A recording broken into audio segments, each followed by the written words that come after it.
Hello, my name is Dana Garzón and today I'm going to talk about the paisaje cultural cafetero.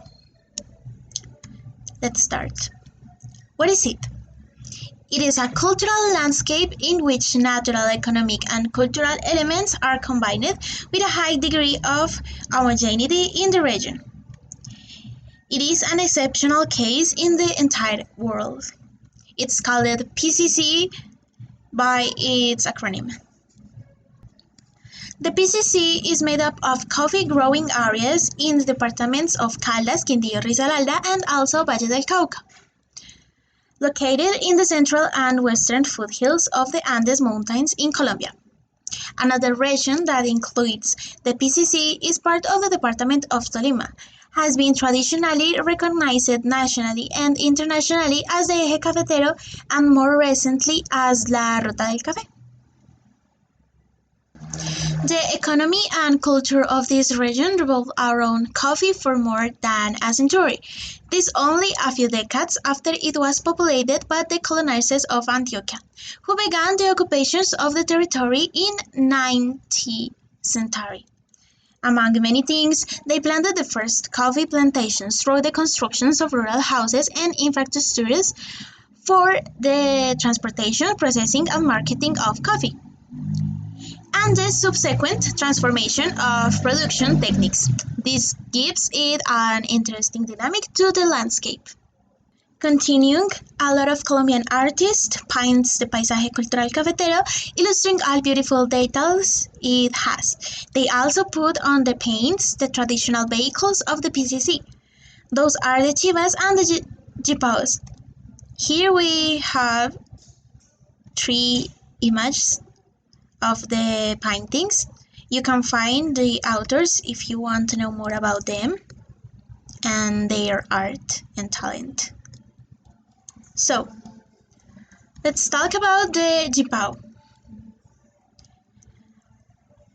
The jipao is a Jeep Willys Campero type which has been adapted to be able to transport a large amount of carriage, especially agricultural products like banana bunches, orange packages, and coffee bags, obviously, on the road of the departments of Quindío, Risaralda, and also Valle del Cauca.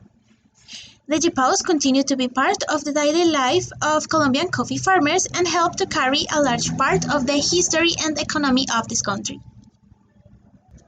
The history of the Jeep Willys in Colombia dates back to 1946, when the vehicle was for military use, originating in the Second World War.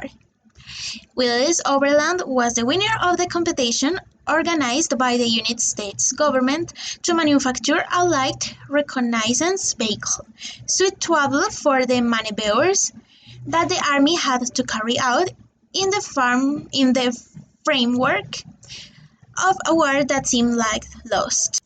The Ministry of War, current Ministry of Defense, imported the first units that were later acquired by wealthy farmers from the coffee zone. Then it started to become a tradition in Colombia. Now let's talk about the chiva. Okay. The chiva is a transport typical of the rural areas of the country, although in recent years it has also become synonymous with recreation, tourism, and leisure in large cities and attractions of tourism in Colombia. The colors of these vehicles are vivid and the drawings are very varied. All of them are hand-painted by specialized artisans. These vehicles are representative of the Andina area, a historical and cultural legacy that must be preserved for future generations.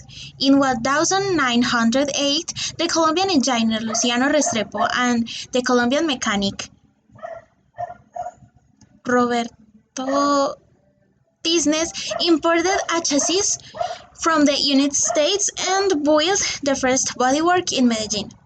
This first bus was used on a road between the center of Medellin and the town of El Poblado. The chiva, also known as stair buses, because of the stairs on the back of the bus. are typical Colombian buses adapted for rural public transport and also used in countries like Ecuador and Panama. People transport their rural products in the chivas. Also, they use the chiva as a normal or a public transport. So it's everything about my presentation. Thank you for watching and bye.